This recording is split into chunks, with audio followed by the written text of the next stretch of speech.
Ellos lo diseñaron especialmente. Eran amantes, les gustaba muchísimo la naturaleza, les gustaban muchísimo las plantas.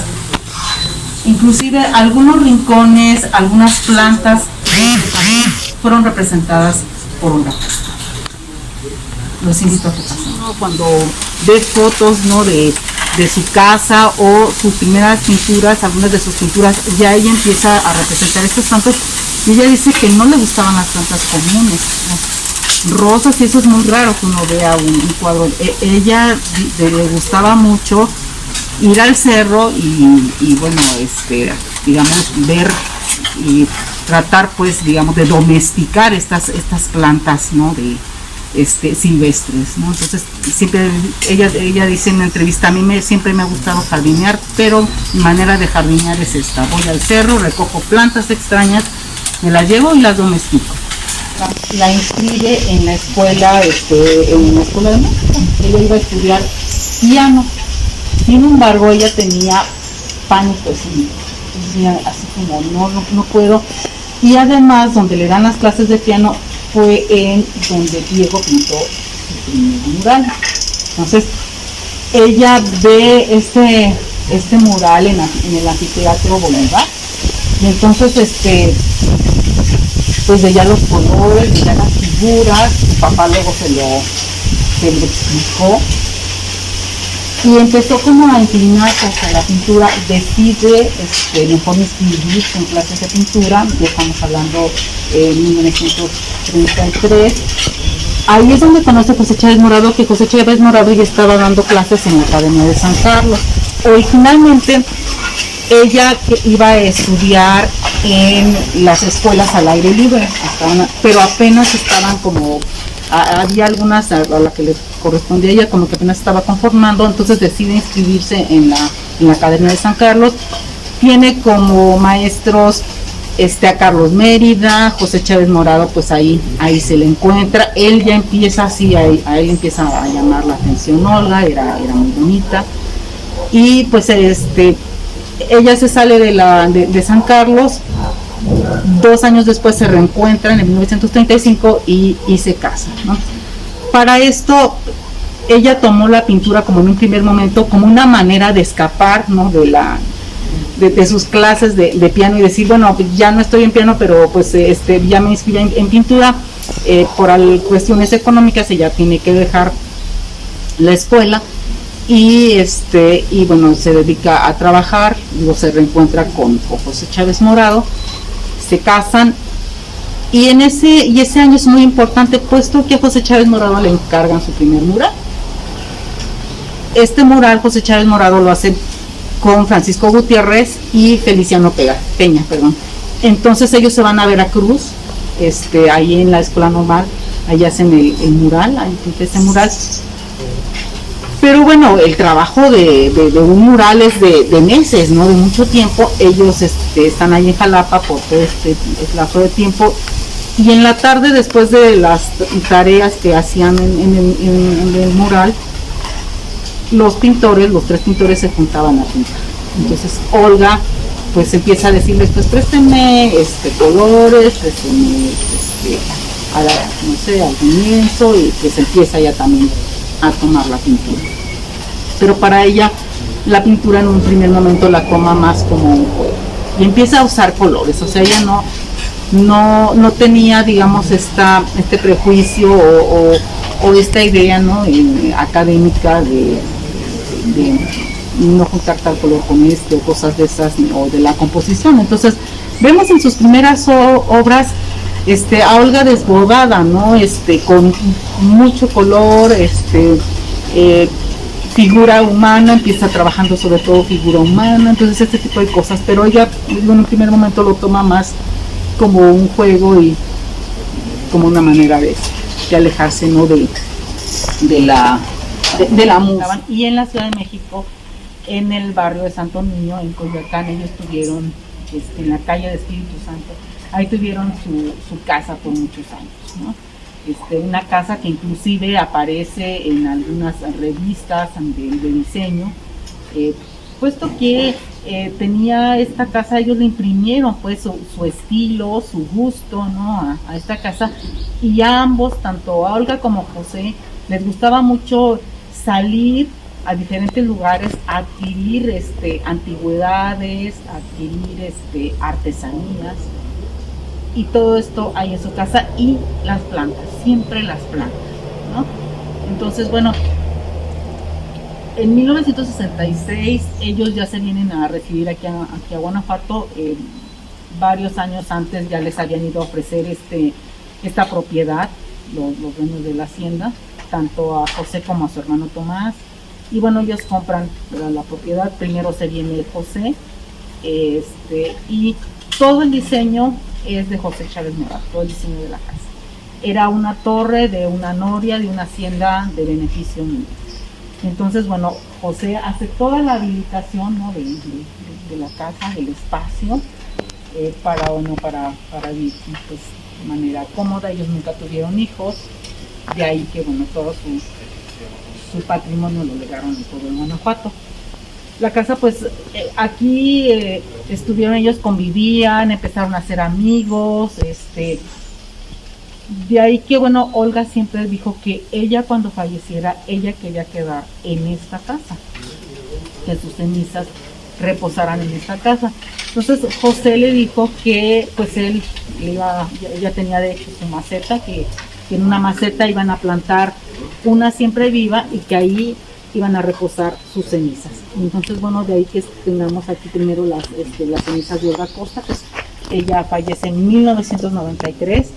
Y bueno, después las de José Chávez Morado, que fallece en el año 2002. Las plantas que están aquí se llaman siempre vivas, y es una metáfora, ¿no? Es una metáfora de que finalmente ellos están vivos en estas plantas que todo el año están verdes, pero también están vivos en todo lo que legaron, en su obra, ¿no? Y en esos espacios que ellos fundaron. De lo que fue la sala y el comedor de ellos, que era el lugar en donde ellos recibían a sus visitas.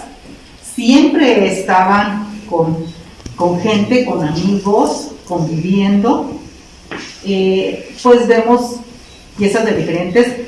Lo que ven ustedes ahí en la esquina es en esa vitrina, pues es cerámica vidriada de diferentes partes del país. Pues sobre todo de la zona centro-occidente de México. Algunas piezas pues prácticamente yo creo que ya no se están haciendo, puesto que también ya pues han cambiado muchas cosas, ¿no?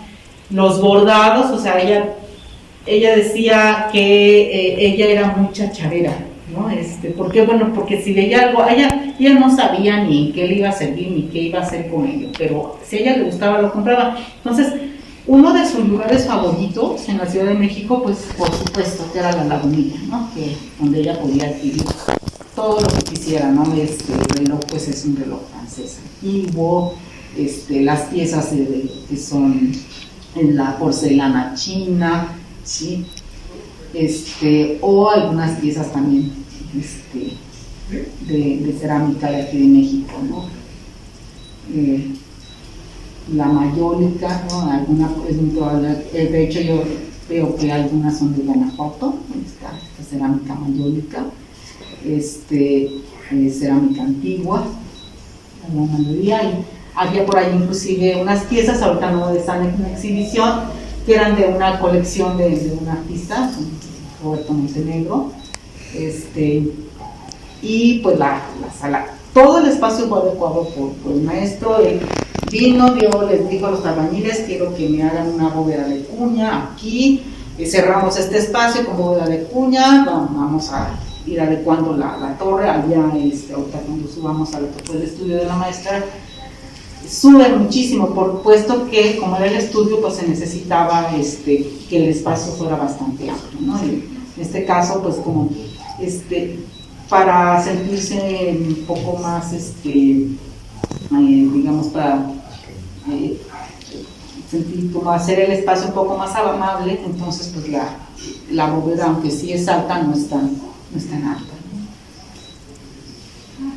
El museo Fíjense muy bien, con la obra de los artistas, la colección se llama Mano con Mano. ¿Y por qué? Porque es un diálogo, ¿no?, entre la obra de Caballete, inclusive la gráfica de José Chávez Morado y Olga Costa. Estamos viendo dos estilos diferentes, dos paletas diferentes, dos maneras diferentes de abordar algunas veces un mismo tema, aunque en los paisajes por ahí vamos a ver ciertas similitudes. Finalmente, esta cercanía de ambos generó cierta influencia de uno hacia el otro, ¿no? Promueven que este espacio se haga museo, que ahora es uno de los museos más importantes del país. Es la Alhóndiga de Granadinos. José Chávez Morado viene a mediados de los 50 a pintar el mural, y bueno, se da cuenta pues de que el espacio es grande, es inmenso, es muy hermoso, pero pues fue cárcel, fue escuela de no sé qué, entonces sí estaba en unas condiciones un poco deplorables. Dice que encontró basura por todos lados, estaba en muy malas condiciones la Alhóndiga. Entonces él es como de los que buscan que este espacio, ¿sí?, tan importante, pues se haga museo. Entonces, bueno, se funda el museo y José Chávez Morado y Olga Costa donan una buena parte de su colección prehispánica al museo, donan algunas piezas, promueven que otros coleccionistas, como en el caso de un coleccionista estadounidense que es el que hace la donación de todos los sellos prehispánicos. Y bueno, algunas piezas aquí también de su colección, de diferentes culturas, ¿no? Pues bueno, tenemos todas las obras son de Olga y son, digamos, representaciones de su jardín, es su jardín. Por ejemplo, aquí ella representa varias plantas de su jardín. Esta pieza tiene una historia, ahorita se las voy a contar, es muy breve. Representa lavanda ruda en el momento en que está floreando, la capa del obispo, el camarón. Esta pieza, cuando Olga la termina, pues ellos tenían como amigo a John Nevin, al pintor John Nevin, y a su esposa, la licenciada Elena Niff. Entonces, bueno, al maestro José Chávez Morado le gustaba mucho cómo John trabajaba el retrato. Entonces, José Chávez Morado le pide a John Nevin que les haga su retrato a él y a Olga. Y le dijo John que sí les hacía su retrato siempre y cuando tuviera como un cambio, un intercambio, un trueque entre artistas. Y entonces John les hace sus retratos, el maestro José Chávez Morado le dice, escoge lo que quieras. Y entonces escogió esta obra de Olga Costa. Estuvo mucho tiempo bajo la propiedad pues, de John. Cuando John muere, se la dejó a su hija. Vino su hija, pues, desde luego de Estados Unidos, y ella le comentó esta anécdota, ¿no?, también a la hija de John, y le dijo que el espacio natural de la pieza tendría que ser el Museo de la Costa. Entonces Joyce Nevin donó la obra al Museo de la Costa, entonces regresó la obra.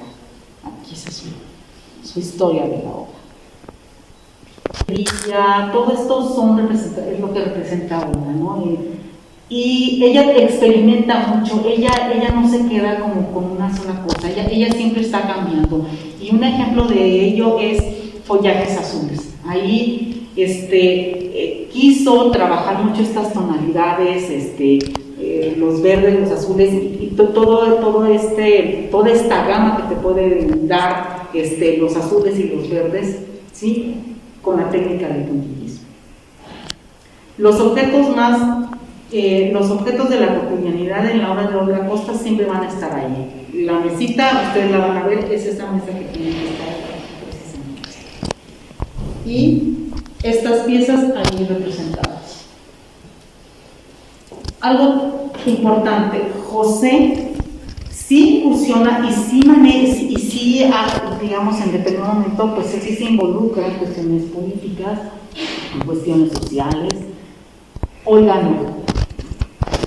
Olga llega a México, hace de México su patria, y ella dice que vio tanta miseria en Europa que ella nunca quiso representar miseria en México. Era su patria, y por eso representaba esto así, este color, este amor a las tradiciones, este amor a las costumbres, y se rodea de estos objetos y de estos ambientes tan hermosos, tan amables en este caso, ¿no?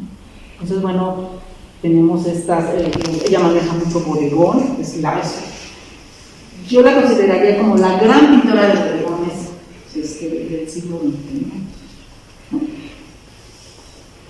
Ella presentó muchas exposiciones. Su primera exposición la presenta de hecho en la Galería de Arte Mexicano de... Sí, aquí representa muy a su manera cómo podemos los mexicanos no ofrendar a nuestros niños. De este lado, si pueden pasar a observar, vemos los nísperos aquí, y con respecto a esta pieza es muy importante, es una pieza, digamos, clave en la carrera de Olga Costa como pintora. Es una pieza que varios críticos, bueno, uno de sus principales críticos fue José Revuelta, y a partir de esta pieza podemos hablar ya de Olga no como una de las grandes pintoras mexicanas, sino como uno de los grandes pintores artistas mexicanos. Ya digamos que está impresa la mexicanidad de la obra, ¿no? Y esto justamente lo dicen sus críticos, y uno de ellos fue, les digo, José Revuelta. Es esta tradición, esta costumbre que, fíjense que curiosamente hay quien habla en pasado de la costumbre de los angelitos. Yo les voy a hablar en presente porque, bueno, yo vengo de Santa Teresa, yo me fui a vivir de aquí de Guanajuato a Santa Teresa, que es todavía, ya se considera zona conurbada, pero es todavía prevalecen costumbres de Puerto Lunar. Y en Santa Teresa uno sabe que ha muerto un angelito o a un niño o a alguien, digamos un jovencito, cuando todavía truenan cohetes. Y lo más probable es que le tomen fotos. Entonces no se han perdido las tradiciones, todavía continúan ese tipo de costumbres, este tipo de prácticas, esta manera de recordar a los niños, ¿no? Y con respecto a ello podríamos hacer muchas. Yo en lo personal lo que veo hay como ciertas como barreras, pero es la composición. Hay un libro que habla sobre los niños muertos, en donde uno puede ver una serie de fotografías que estoy segura que de esas fotografías que son en blanco y negro, Olga Costa se inspiró para esta obra. Digo, podríamos decir, no, pues es que ella pone tal vez barreras, ¿no?, de flores entre lo humano y lo divino, porque vemos una barrera de flores entre nosotros y el niño, vemos una barrera de flores entre el niño y su madre muy, digamos, resignada. ¿Y por qué? Porque hay esta idea, y es una idea que prevalece, que es un ángel, que el niño va a formar parte de todos los ángeles que hay en el cielo. Entonces, la idea que también prevalece y prevalecía en aquel entonces, o que permeaba entre cuando fallecía un niño, era que si tú llorabas no le ibas a permitir al niño entrar al cielo. Entonces finalmente pues las mamás se resignaban ante este hecho y decían, es que tengo un angelito, ¿no? O desafortunadamente había quien tenía varios, porque bueno, pues las enfermedades coloniales estaban ahí. Flores mexicanas o muy, bueno, no son mexicanas porque en realidad no lo son, pero muy reconocidas, ¿no?, como las rosas, los alcatraces, las margaritas. Continuamos, por favor. 89. Es una pieza en la que, bueno, ella empieza a hacer el cuadro, son flores silvestres. Estas flores son lampotes, acetilla y sin collar, que son flores que en determinado momento del año uno las puede observar. Pronto yo creo que ya por ahí están, ya han de estar por ahí en el campo. Nuevamente pues flores del campo. Empieza a hacerlo. Esto originalmente me parece un florero, no era un florero, es una sopera, pero sí, sus flores en una sopera, ¿no? O sea, ella se tomaba siempre todas estas libertades porque así era ella. Y Desafortunadamente cae enferma. Ella pensó que se iba a morir. Estuvo muy enferma, tuvo una caída y se le empieza como que a complicar mucho, ¿no? Con otras enfermedades, con unos padecimientos que ella traía. Y pues bueno, afortunadamente sale, ¿no? de esta situación. Decide terminar el cuadro, pero decide también, digamos, mostrar lo que ella sintió, ¿no? Y entonces por eso vemos de este lado las flores muriendo, que es ese momento en el que ella se siente muy mal, y después empiezan a abrirse a la vida, porque una vez que ella sale de su enfermedad, ella siente que vuelve a nacer. Digamos que de concluir una obra inconclusa de Olga Costa. Pues yo creo que todos saben de La vendedora de frutas, que es la obra más reconocida de Olga Costa, que inclusive La vendedora de frutas llegó a estar junto con una obra de Frida Kahlo, que nadie le hizo caso en Europa, y que a La vendedora de frutas se hicieron filas para ver La vendedora de frutas, sobre todo de campesinos, que no podían creer la cantidad de frutas que había en México. Y bueno, es una obra también que marca un hito en los encargos del Estado mexicano a los artistas, puesto que antes de La vendedora de frutas, todos los encargos de obra que hacía el Estado mexicano era obra monumental. Y Fernando Gamboa le encarga la obra a Olga. A Olga le da mucho trabajo, es un trabajo que ella hace apoyándose en los comerciantes de la Merced. Diario ella iba como un comerciante, mire, ahora quiero, no sé, unas chirimoyas, ahora quiero una sandía, ahora quiero, o sea, diario. Tuvo que depurar la técnica mucho, estudiar muchísimo toda la cuestión del color con las frutas. Y dice que pues le pagaron la tela y 5,000 pesos. Entonces, bueno, pues ella, ahora sí que le habían encargado una de la de frutas, tenía que hacer una de panes y una de dulces. Y entonces empezó a hacer la de dulces y nunca la terminó. No quiso, simplemente dijo, ya no. Y pero bueno, es muy interesante porque, fíjense muy bien, lo poco que hay ahí, por así decirlo poco, es mucho. Algunos de estos dulces ya no se hacen, otros sí. Y pues vemos, por ejemplo, ellos eran muy dados a comprarse estos corazones de alfenique con el nombre de Olga José, ¿no? O que decían amor, ¿no? Eran así, ¿no? Y les puede parecer un poco cursi, pero que los artesanos hacían para copiar, no sé si alguien puede recordar, tal vez los niños jóvenes, ¿no?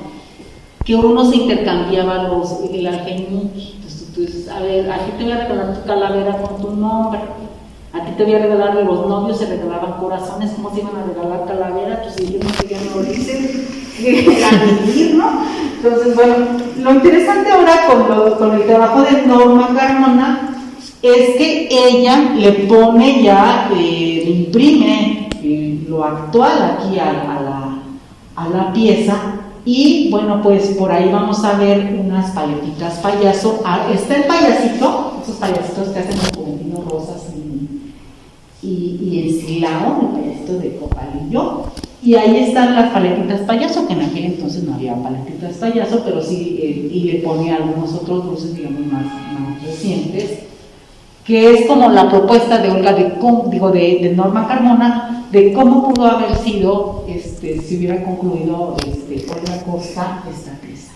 Desafortunadamente no hay más. No sé si Olga bocetaba ahí mismo, o que no. Hay por ahí algunos dibujos que no sé exactamente si son solamente dibujos o son bocetos, ¿no?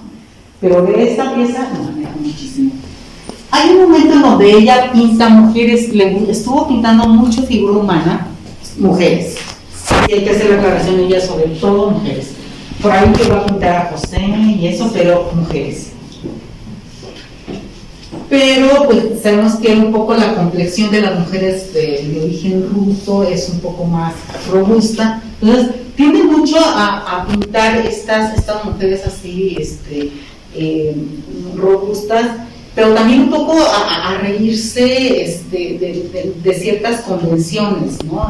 De ciertas convenciones. La novia, bueno, todo el mundo traemos como en la cabeza una novia y nos imaginamos de blanco y así, muy delgadita, Olga no.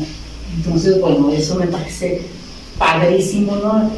Un tipo que yo decía, bueno, yo creo que Kate Moss jamás hubiera podido ser modelo de Olga. Y eso pues bueno. Esta parte donde ella pinta a estas mujeres así robustas o haciendo algunas actividades un poco absurdas, ella le llama que esta parte es la ironía de lo cursi, pues, son sus digamos sus conceptos de su propia obra, ¿no?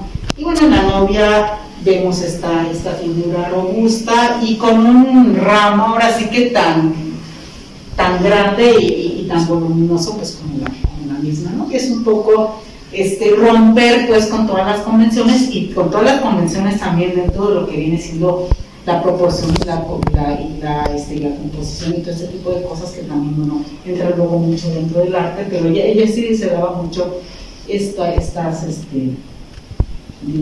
libertades, ¿no? Creo que finalmente lograba, ¿no? Un poco ponernos a pensar, ¿no? en esta idea.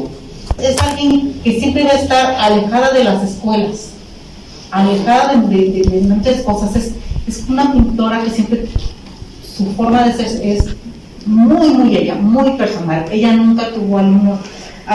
Cuando uno habla a veces con grandes artistas, por ejemplo, los alumnos de Frida Kahlo, varios de ellos fueron alumnos de José, o bueno, algunos, 2 de ellos o 3 de ellos fueron alumnos de José Chávez Morado. José Chávez Morado tuvo muchos alumnos y muchos de ellos inclusive también se dedicaron a la pintura mural y estas cosas, pero Olga no, o sea, Olga era ella.